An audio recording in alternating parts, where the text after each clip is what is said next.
Assalamualaikum warahmatullahi wabarakatuh. Perkenalkan, nama saya Fahri Muhammad Ilham. Hari ini saya akan presentasikan pelajaran PAI tentang bab 7 yang berjudul Mahabbah kepada Allah Subhanahu wa taala. Yang pertama, ada pengertian mahabbah pada Allah Subhanahu wa taala.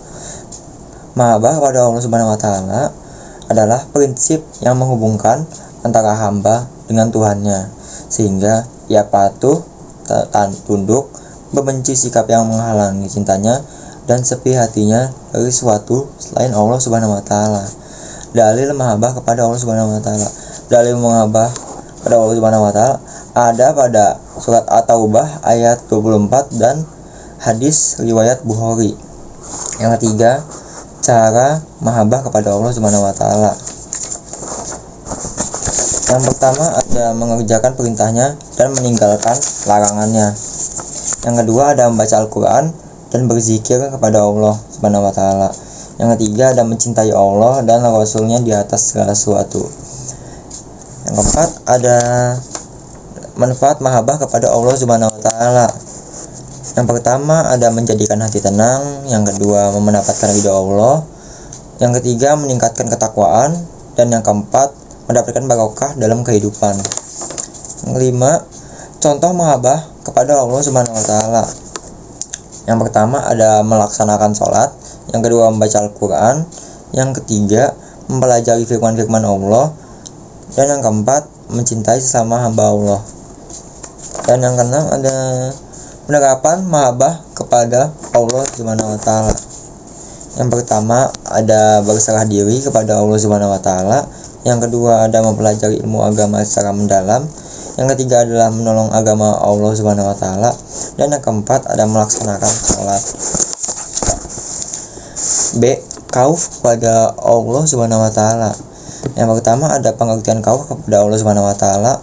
Pengertian khauf kepada Allah Subhanahu wa taala adalah perasaan takut kepada Allah Subhanahu wa taala karena kurangnya pengabdian kepadanya. Dalil-dalilnya ada dalam surat Al-Hasyr ayat 21 dan dalam hadis riwayat Bukhari. Yang ketiga, cara khauf kepada Allah Subhanahu wa taala. Yang pertama adalah menjauhi perbuatan maksiat. Yang kedua adalah sholat tepat waktu. Yang ketiga adalah menyadari bahwa Allah Subhanahu wa taala Maha mengetahui dan Maha melihat. 4. Ciri-ciri seseorang khauf kepada Allah Subhanahu wa taala. Yang pertama, berhati-hati dalam melakukan sesuatu. Yang kedua, menjaga tutur kata dan perbuatannya. Yang ketiga, menjauhi perbuatan yang dilarang Allah Subhanahu wa taala. Yang ketiga, yang keempat, rajin beribadah dan melakukan amal kebaikan. Dan yang terakhir, menjauhi makanan haram. Yang kelima adalah manfaat khauf kepada Allah Subhanahu wa taala. Yang pertama ada menjauhi perbuatan maksiat, yang kedua menjauhi hal-hal yang dilarang Allah Subhanahu wa taala, dan yang ketiga membimbing untuk melakukan kebaikan. Yang keenam ada contoh khauf kepada Allah Subhanahu wa taala. Yang pertama adalah menjauhi larangan Allah Subhanahu wa taala, yang kedua melaksanakan perintah Allah Subhanahu wa taala, dan yang ketiga tidak melakukan perbuatan yang dilarang. Yang ketujuh ada penerapan khauf kepada Allah Subhanahu wa taala. Yang pertama ada penerapan ibadah tepat waktu, yang kedua ada menjauhi pertikaian, dan yang ketiga adalah tidak menyontek. Lalu ada C, roja kepada Allah Subhanahu wa taala. Pengertian roja kepada Allah Subhanahu wa taala. Roja adalah sikap mental yang mengharapkan segala sesuatu hanya kepada Allah Subhanahu wa taala. Dan dalil roja kepada Allah Subhanahu wa taala. Dalil roja kepada Allah Subhanahu wa taala ada dalam surat Al-Kahfi ayat 110, Al-Hasyr ayat 18, dan juga dalam hadis riwayat Tirmidzi. Yang ketiga, cara roja kepada Allah Subhanahu wa taala. Yang pertama adalah beramal soleh, memperbaiki diri, dan meningkatkan berakhlak. Dan yang ketiga ada bersyukur atas nikmat-nikmat Allah.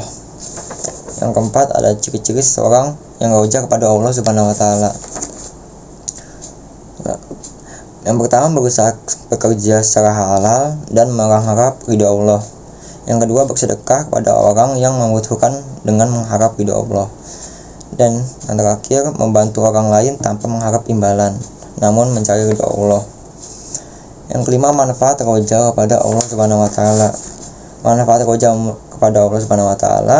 Yang pertama ada mendorong untuk taat kepada Allah, yang kedua ada terhindar dari putus asa, dan yang ketiga ada tidak mudah menghakimi orang lain. Segitu saja presentasi kali ini. Wassalamualaikum warahmatullahi wabarakatuh.